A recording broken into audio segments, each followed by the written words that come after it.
Welcome to the Green Living Now podcast, the show that helps you live healthier, cleaner, and more consciously without overwhelm. I'm your host, Amy Tedisco, green living mentor, organic farmer, and holistic health advocate with over 30 years of experience helping people just like you detox their lives from the food that they eat to the products that they use. Each week, I bring you powerful stories, expert insights, and practical tips that you can use to help you ditch the toxins, embrace sustainable living, and feel your best naturally.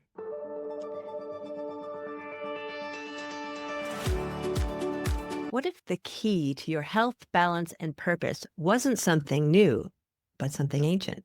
In today's episode of the Green Living Now podcast, I'm joined by Emily Manternach, an Ayurvedic practitioner, yoga teacher, and a former chemical engineer who traded formulas and factories for a life of purpose, presence, and holistic wellness. Emily shares how Ayurveda helped her tune into her body's wisdom, align with her inner rhythm, and support others on their path to emotional and physical well-being. From understanding your dosha to eating with seasons and reigniting your inner fire, this episode is full of insight and grounded inspiration. Whether you're new to Ayurveda or already exploring wellness, you're going to walk away with practical tools and maybe even a few breakthroughs.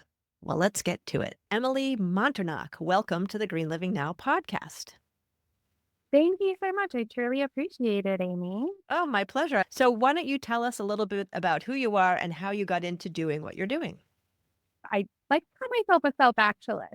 What I mean by that is living my best life fully and being able to mutually support other people as well. So what I do and I'm trained to do is life coaching in any area that people are looking for. And then I do wellness and fitness classes or yoga and Ayurveda, which is more about what we digest, everything we hear, say, read, anything in our environment as well. How I got into it was I studied to be a chemical engineer, and How is that? and yeah, and they do have some overlap when you think about the biochemistry and getting into well-being. And Okay. I was practicing yoga, loved it, started doing a little bit of Ayurveda on my own. And then I was working at the same time, enjoyed my job. However, I was working really long hours, 6 a.m. to 10 p.m. Eventually get to you. I said, yoga's been around for me for a long time, something I loved, and it helped me through shingles, other things to deal with stress and everything that was coming up in life, as well as well-being. And so I said, all right, I'm going to go get trained. And so And this was trained in yoga. yes, And yes, what type of yoga is that? it was a hatha-based practice. Okay. He's got a really good lineage and felt confident in that training. Afterwards, I was able to say, hey, I'm committed to this class. So it was a good way for me to create that change for myself and build upon something that had given me a lot of work, improvement, and allow others to do that. Let me Kind ask of you a like, question. yeah, So did you leave the chemical engineering position to teach yoga? no, not No. yet. Okay. Not yet. Okay. So at that point, not yet. Okay. So that was 2017. I started with 2 classes and then I was still balancing that work and it wasn't necessarily balanced. So I made another change. I moved back closer to family, Okay. realizing that that's important to being able to spend more time with them.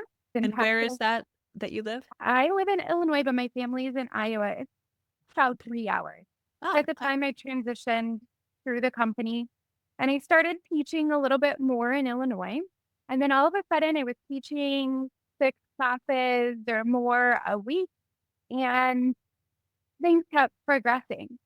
So, about a year ago, it ended up being mostly just yoga.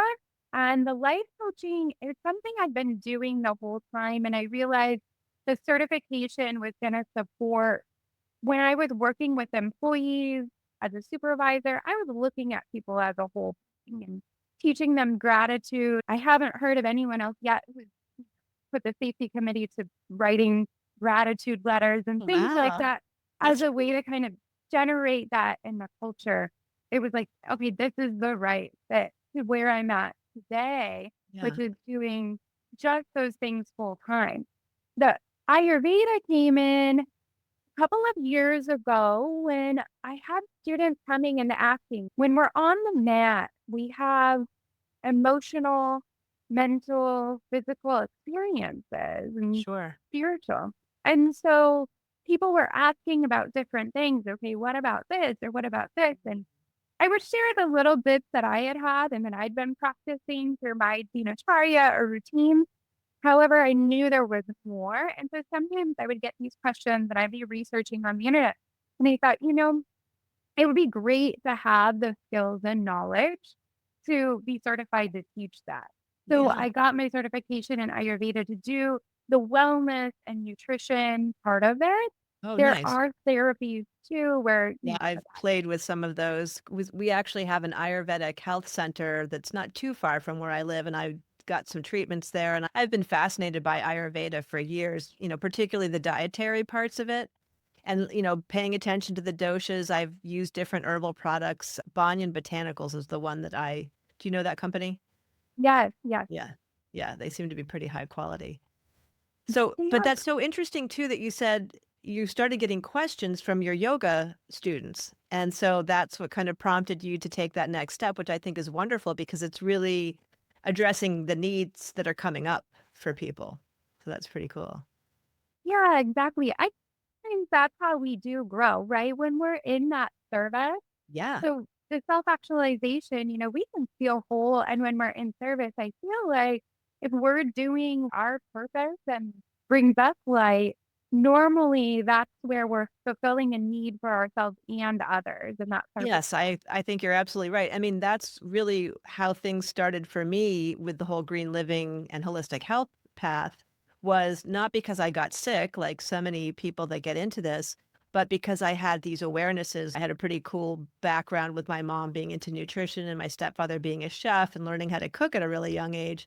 But working at a health food store at age 16, that was eye-opening, but then the biggest aha for me was actually when I was shopping in a health food store as a pregnant mom and come across this non-toxic baby book. And that's where I learned about all the toxic chemicals in everyday products that I didn't really know about. I feel like that is such a kind of natural, organic way, pun intended, to take these paths. And then it sounds like you have a similar thing as I do, which is sharing that information with other people so that helping other people along the way based on what we've learned and what we're practicing. yeah, definitely. And there's a lot of different ways to heal and go about it too. Yes. And from there, that's where I've started doing more interactions with other people, collaboration with Oh, some festivals and things like that in order to let people find what helps and works for them. that's cool. Um, That's a great point too, because I really don't believe that there's a one size fits all for anything, whether it's, the diet somebody chooses or any modality that they might use for preventative health. I think that's such an important piece that we're all individuals. I learned early on, I mean, I tried to be a vegetarian for a period of time and I found that it didn't work for me, especially when I was pregnant. I craved red meat. So I just became much more picky about the types of meat that I don't love the idea of eating meat from that philosophical perspective, but I do feel that my body needs that kind of high protein, high fat, low carb type of diet. Two things that came to mind for me with that Yeah, Ayurveda, that's how we look at for sure. everybody has different experiences in their lifetime, past lifetimes if people believe in it or not, whatever we've got as part of that experience because we're all energy when it comes down to it. Yep. But Yep. even if we had a similar experience where we had the same meal at one point, right? Right. The plate might have been different. There's very simple things or how it was prepared could have been a little bit different. The Sure. person, Or the energy in the room, whoever you're eating with can yeah, impact it, right? Or whoever prepared the food. yes, yes. And so that's one of the beautiful parts about Ayurveda and how, I can do my dosha quiz today or yesterday, and it might look different Mhm. today or tomorrow than the Right. day before. And it changes with where we live Right. And the and seasons, seasons. right? Doesn't that Yes, impact it? Yep. yeah. So it's really, really cool to be able to have that and work through that. And understand how that comes in. I didn't realize that you really dived in deeper when you got pregnant too, because so many things Oh changed. my gosh. And the vulnerability feeling. When it was just me, it was one thing. But when I was thinking about everything that I ate and was exposed to was impacting that unborn child, I thought, oh my gosh, that's a lot of responsibility. And I've got to be a lot more mindful. One thing I would love for you to explain for folks that may not be familiar what a dosha is. Yes, the dosha is how we understand ourselves in the world of Ayurveda. And Okay. so I think about it kind of like taking a personality test only with Ayurveda as a way to say, okay, this is how I am based on the five elements of earth, air, wind, fire, and space. Okay. Not all Ayurvedic practices have all five. However, that's the one lineage that I'm trained in, including the space part of it. So you said lineage. So explain what that means. Yes. So through yoga and Ayurveda, it's all passed down. So it's been 5,000 years, right? It's almost Wow. the same as like in the more modern idea of medicine. And Right. whoever your trainer is, right, you're going to be more likely to have tendencies similar to them, Yep. even if there's another doctor that's really good at it. And this is also where it's really important to know ourselves and take in the information that does resonate and kind of leave the rest, right? Yeah. So the lineage that I'm with, I was trained by Laura Plum. And Okay. so she has the folks that trained her in Ayurveda before that. And I have a couple other teachers through my yoga teacher training that are either Tibetan based from their yoga and Ayurveda background, or they are directly from India. And some folks are in California, which is where yoga, Ayurveda, some of that stuff settled once Yes. it first came to the US. And Yep. there's a little bit of a different version. The underlying things are very similar, don't get me wrong. But Right. there's a different version in New York or on the East Coast, and you can kind of see that if you look at the Yeah. different schools. But that's what I mean by lineage. Interesting. So so what kinds of daily practices have you incorporated based on the things that you've learned in Ayurveda and yoga? So the daily practices I have are understanding that we are balanced with the circadian rhythm, and that goes in line with the sun and Okay. our blood pressure, our organs, how that all feels is important. The Mhm. order and the things we do each day make a difference. So I aim to eat my biggest meal at lunch, which isn't Okay. necessarily a typical American practice. It's not Not at necessarily all. how I grew up. Right. However, it makes sense to me too, right? From a practical standpoint of if you eat a bigger meal at lunch, or say you eat more carbs at lunch or breakfast, Yeah. and you eat lighter at dinner, your body's going to have more time to process Mhm. that food throughout the day. You're going to move more. And then by the time you go to bed, when your body wants to spend the energy on recovery, which is what happens through the circadian rhythm, Right. working on the organs overnight, then it's able to do that without worrying about, I've got to digest this food in our stomach. Right. I mean, that's one of the big things I think that, people talk about. It's not ideal to go to bed shortly after you eat, right? You want to digest as much as possible. And, what foods we choose at night can influence our sleep. If we tend to eat sugary carb stuff, which I am definitely guilty of because my husband and I both have a sweet tooth, but if we eat that after dinner, I feel like I can notice sometimes a difference in my sleep versus if I don't eat dessert.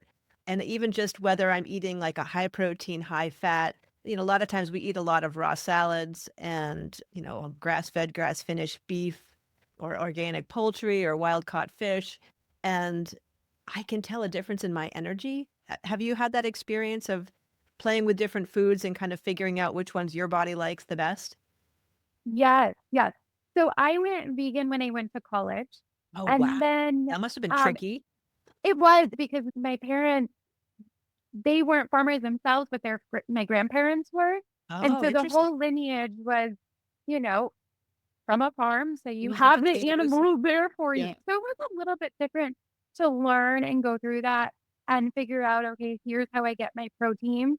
And Right. over time, I learned different things. So The first thing I learned was sometimes food is cooked on the same thing as meat is anyways. Oh, yeah. So I had a very, very not enjoyable stomach ache after eating like a veggie burger because it was cooked on Oh, another one. So I was like, okay, it's been long enough.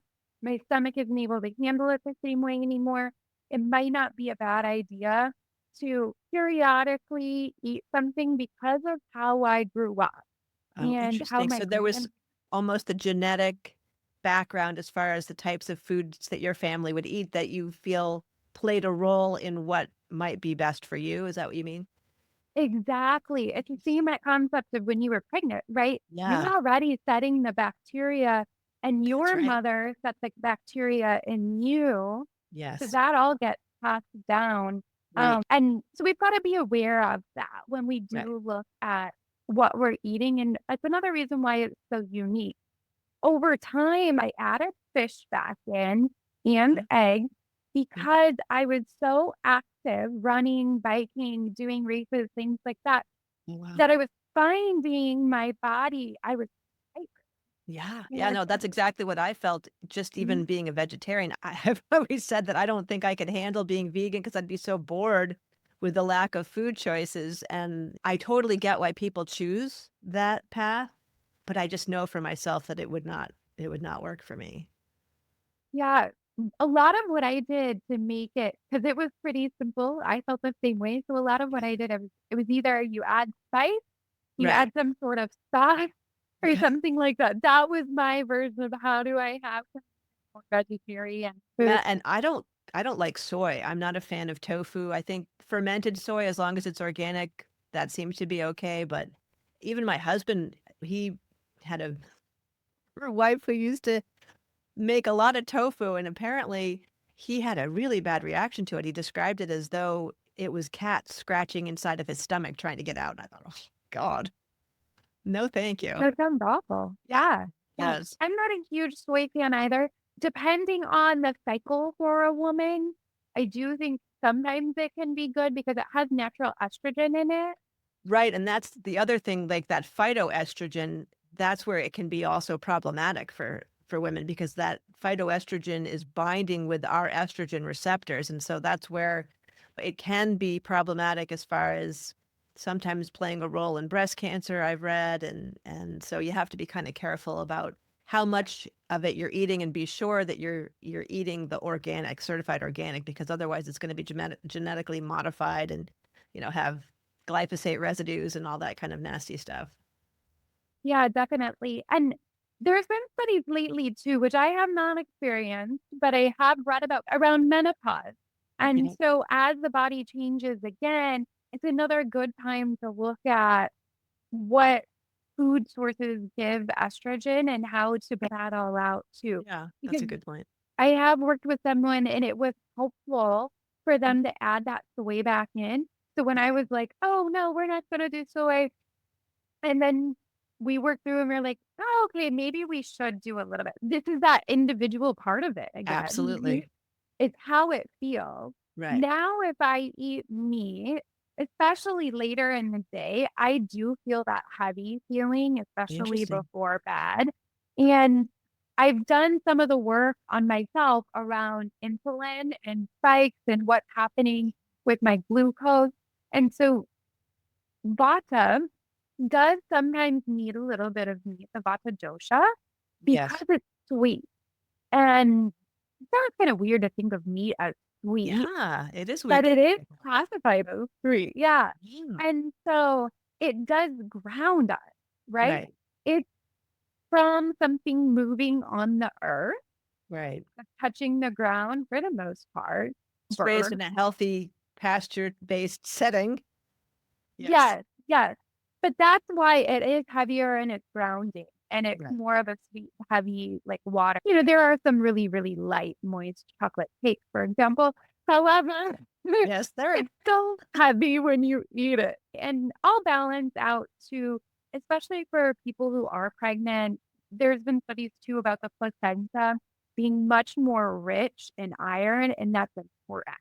And Oh, so interesting. iron levels, you're gonna get that from the iron-rich foods. meat is a really easy one to get Yeah. that iron-rich food. There are other sources, so it's not like you only have to eat meat, but being aware of that as Yeah, going through. even cast iron pans actually are a source of iron, which can be a little bit tricky. I've understood that men have to be careful about not eating out of cast iron pans that much because men don't excrete iron the way menstruating women do. And so then menopausal women are kind of in that same place of, you got to be a little bit careful about how much iron you're ingesting, especially if you're Oh, eating those iron-rich foods. that's wonderful. I hadn't thought about that.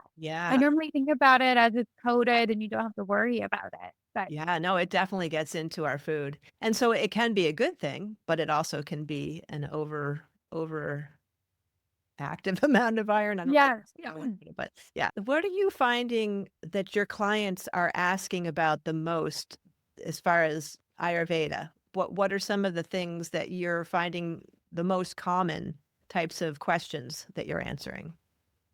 the most common typically ends up being related to emotion, actually. To So emotions. Oh, interesting. yeah, Okay. yeah, it's definitely interesting. So there's the different clients where it's, hey, I have a pain in my knee. What can we do about that? Mm, Hey, I have a pain in my back. And yeah, we can try some different things. The very first, just as like a tip for everyone, is yeah. check what your water intake is. Oh, If that's you're not getting enough water, it's not going to move through the body in a good way, process and let the cells operate optimally. And quality of water is very important, right? So one of the things that I like to stress for folks is never drink out of plastic bottles if you can avoid it. I mean, I know there are certain times when there's no other option and that's better than nothing, but the whole idea, have you heard about how we all are ingesting about a credit card size worth of plastic a week? Yeah. And then they're finding, microplastics in our brain, and it seems to be related to heart disease and Alzheimer's and God knows what other things that they haven't even figured out yet. But so, yeah, trying to eliminate any water in plastic. I don't know if you've heard this or not, but I've also heard on podcasts the alternative of not wanting to drink too much water because that can actually be a problem as far as depleting electrolytes and different, nutrients in the body. And so too much of a good thing can also not be great. Have you heard that too? Yes, yes. There's the stories of people who drowned per se because Yes, they had internally, right? water. Yeah, yeah. If a person's drinking a water, it's better to sip it throughout the day. That's A exactly little what I bit do. Like I here have and this there. glass here and I'm sipping along. Yeah, perfect. Because if we drink it all in one sitting, the body says, "Oh, I've got all of this water. Right. What do I do I'm with it? gonna send it." Yeah. And it's similar to when we eat a lot of food right away and then we don't eat for a period of time. Oh, interesting. It's a Yeah. very similar thing. The body is gonna say, "I have an abundance. This Right. is fabulous. What am I gonna do with it?" And then it's different when it's like, "Oh, I don't know. I'm I'm in pretty." starvation mode. Yeah, exactly. Yeah. So, having that same idea about water, but getting enough water is one of the first things we'll work on. We do talk about physical activity, and each Okay. of the different doshas has a good activity to go with it. So, Okay. if somebody's more fiery, it might be good to go swimming as an example. Water kind of Oh, puts out interesting. that fire. And then there's also the part of the emotions, as I mentioned. So maybe somebody's just feeling angry a lot, or they're like really sad, or they're struggling with what's Yes. coming up from their mental well being. And that's where we talk about, well, where are you feeling it in the body? Because different Mm, organs are associated with different emotions. Like sure. the kidneys are connected to fear. So if there's Yeah. something and you've had a lot of fearful experiences, the kidney may be like, "Hey, come help me out." Well, and If there's especially if you listen to the fasting. news these days, that can be Oh, very. yes, yes, definitely. There's a lot of changes going on for sure. Okay. Yeah. And so just working through that, and that mental well-being of meditation, or it's, "Hey, let's get a little more active so that way we can decrease some of those emotions and actually process Right. them." So you're kind of channeling that emotion out of the body through those types of activities. Do you use herbs at all? I do. So Yeah. we talk about ashwagandha or triphala, which is a common one that comes up too. Yes. Those I think are a little more mainstream now. You can find them in the store. Yes. Ashwagandha more for the brain and clarity of thought, as well as dealing with some stress, depending Right. on what a person has going on. And triphala is really good for helping things move through the body. So if your bowel movements aren't regular, which is another thing I ask when we have our consultation, I'll say, what's it Oh, like? What's it look like? that's a very good You know, point. it's good to know those things in order to understand what's going on. And I Is have that a a dog dog? too. Yeah, yeah. So cute. That dog knows. I was like, oh, looks like somebody wants some attention. I know that story. How cute. And so there's good things in all of that. Yeah. Ginger is another common one. And that's normally good for most folks to take ginger. Turmeric is, I think Oh, it's yes, gotten a little more anti-inflammatory. common.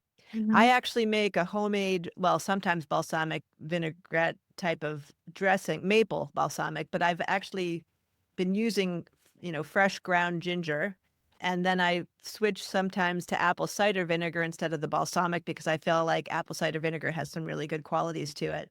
And then, I play with olive oil sometimes, or occasionally I'll use avocado oil or sesame. And then I put garlic and a little bit of maple syrup.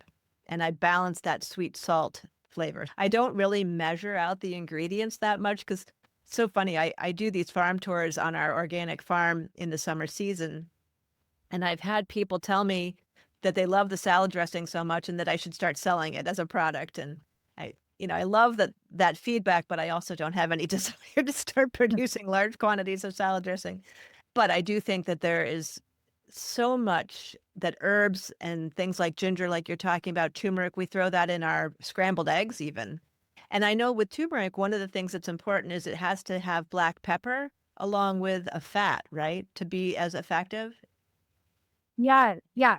Sometimes if a person is already pretty has a lot of pitta in them, the black pepper can be too much. So Oh, if okay. you are gonna have some black pepper, knowing that, but traditionally, yeah, to get the curcumin in it to actually Right. be active, which there's prescriptions now for curcumin, and so if you're Yeah. adding turmeric, being careful and aware that there's a balance there. Are you saying that you can have the curcumin without the black pepper and it's still going to be as effective for those people that might be sensitive to black pepper? It will be effective. It may not be the most potent, if that makes I sense. see. Okay. So you'll still get benefit, but it may not be as effective as if it's mixed with black pepper. Interesting. Do you change things according to the season? Yes, definitely. So each of the Tell me seasons about that. has a dosha associated with it. And so being able to balance that out, and a lot of times, even before the equinox or the solstice, which is approximately when the seasons change, right? I'll do either a cleanse or something to help balance that out. Oh, So okay. part of that is eating seasonally, eating Right. local, the foods that grow local. Now, that doesn't mean that because oranges don't grow in the Midwest, that I'm not going to eat orange. If Right, I but it's not need gonna be that the citrus, mainstay. Yeah. yeah, Yeah. exactly. Exactly. So understanding that part of it too and where Yes. it's coming from. But it's nice to be able to change that up. So sometimes that might be in the salad, as you mentioned, you're eating salad. Which one is more seasonal for that time? Right. Food Well, also. and that's an interesting point because we don't have, salad things growing in Vermont for most of the year. So that sort of plays with the whole seasonality. I mean, we tend to eat in the fall a lot of winter squash and kale and things like that. But, throughout the winter, it gets a little boring. And so we like although I must say, I have a little hydroponic growing system in the house, so I can grow salad stuff, cherry tomatoes, lettuce, and cucumbers. I can grow in this little hydroponic thing, which is kind of neat. Yeah, that's a good option. And Ah, as we go into winter, eating warmer foods is great. So squash is yes. wonderful. Squash is one of those things that there's a form of squash almost for every single season. So, Oh, that's it's true. easy Yes, enough right. to pick Zucchini, yeah. yellow squash for the summer, and the different winter squashes for fall and winter. And I don't know what squash would be spring related, but it's Yeah, there's some early blooming, either that or late winter bloom for right. spring.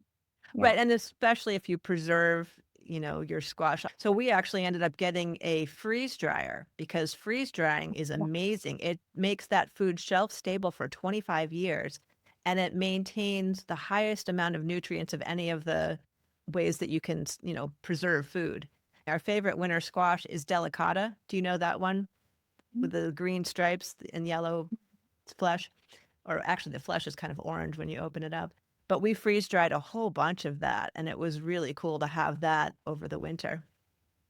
Oh, that's wonderful. I haven't done much freeze drying. I'll dehydrate, which I know there's Really? a part of that too, where it's like, you want the natural moisture in it. Sure to True. think about is Oh, better than steaming. boiling Yeah. typically, so you Yeah. don't lose the nutrients to the water. Exactly. That's an interesting point because that's something I learned from my mom growing up. The key I find is that you have to make sure the water is below the steamer tray so that you're not still pulling the nutrients out of the food into the water. So it's a little tricky. You got to be careful not to let things burn.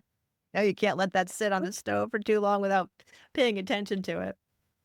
Yeah, that's a good point too. It's Yeah. been interesting. There's how we prepare our food is pretty important. When I do my Ayurvedic cooking classes too, I'll normally talk about we're going to put love into the food That's a because great point. there's plenty of stories where, we might be singing a song or something. And the story I typically reference is a lady was making something for her dad's birthday and she was singing the song she was singing when she was little and younger.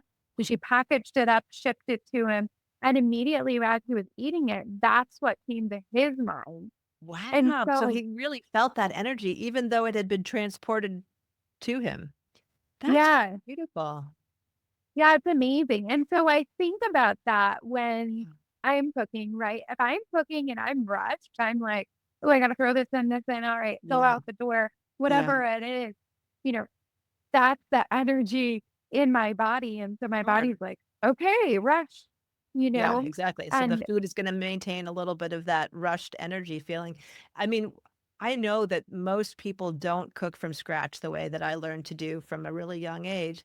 And so one of the things I tend to talk about is batch cooking over a weekend, making a whole bunch of meals and then freezing them so that you have them, that you can quickly heat up for yourself during the week. And that, trying to avoid processed food as much as you possibly can is so important.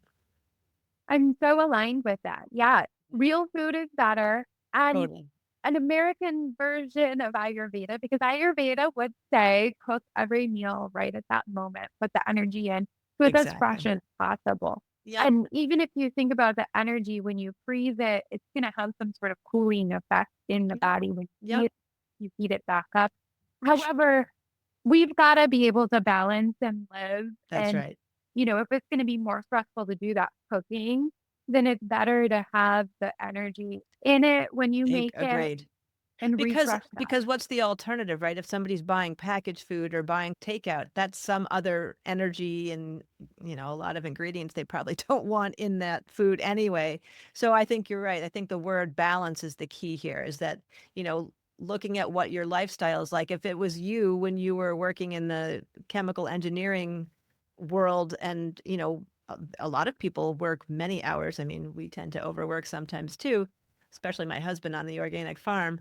So you got to kind of look at what's realistic for your lifestyle and how can you do the best that you can with what you're dealing with. Not seeking perfection, but looking for progress.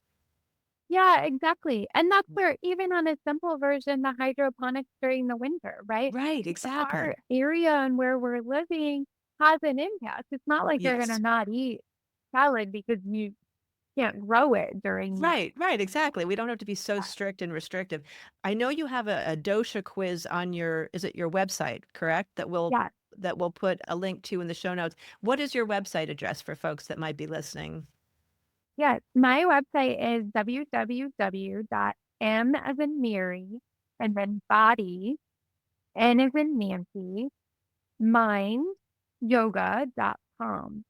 Okay, so we'll definitely put that in the notes so that it's not hard for people to remember. And so I know you said there's an event coming up where you're speaking. Want to tell us a little bit about that? Yeah, so it's a global summit and we're going to be speaking on wellness. on the 18th of May. So you're welcome to join. If you would like a ticket for that and you'd like about $150 off, you can get the whole summit for $49. Part of it will Nice. be recorded at this point because there's 5 different weeks. We're the last one, but Okay. still not the least. So you're welcome to come join in and learn a little bit about that. And I'll be talking about how this all integrates with yoga and lifestyle overall so Oh, we can cool. feel our best. Great. So anybody that wants to attend, we'll put that link in the show notes. And you're saying that they can get the ticket for $49 and that will give them the 5 weeks of recorded talks, correct? Yes, and then they Nice. can attend live if they're available on the Oh, 18th. sweet. Awesome. So what is something that I haven't asked you that you wish that I had? Ooh, this is always a good question. So I think there's plenty of good things in life. And one of the important things is recognizing our internal fire. So no matter what, that can be part of your digestion. So if your digestion is moving through in a good rate, you're having at least one bowel movement a day. That's Right. a good thing and something worth Yes. recognizing. And then beyond that, though, that fire can be lit and feels really good when we're connected to our purpose and our greater. The Ah, better that's a we good point. understand ourselves, which could be your dosha and how you connect to those 5 elements with the Yes. pitta, vata, and kapha areas of the dosha, Yes. that allows us to be able to do that. So, not necessarily a question, but an answer for really me Okay. on something that is important. Yeah, I think that's great. Well, Emily, this has been a pleasure. Thank you so much for sharing your wisdom. And people can find how to connect with you in the show notes, like I said, and find out about the event and get their dosha quiz done. Yeah, thank you so much. I truly appreciate and appreciate your all your time. Oh, my pleasure. Thank you. Thanks so much for listening to the Green Living Now pod. If you're ready to take the next step towards a healthier, more toxin-free life, don't miss my free 5 steps to ditch everyday toxins without overwhelm. You'll learn simple, practical swaps to clean up your food, your home, and your lifestyle without getting lost in research or confusion. Just head over to my website, greenlivingnow.com, and you'll see it right there. And I'll have it in the show notes below. And if you enjoyed this episode, please subscribe, leave a review, and share it with someone who's ready to detox their life. See you next time and stay green.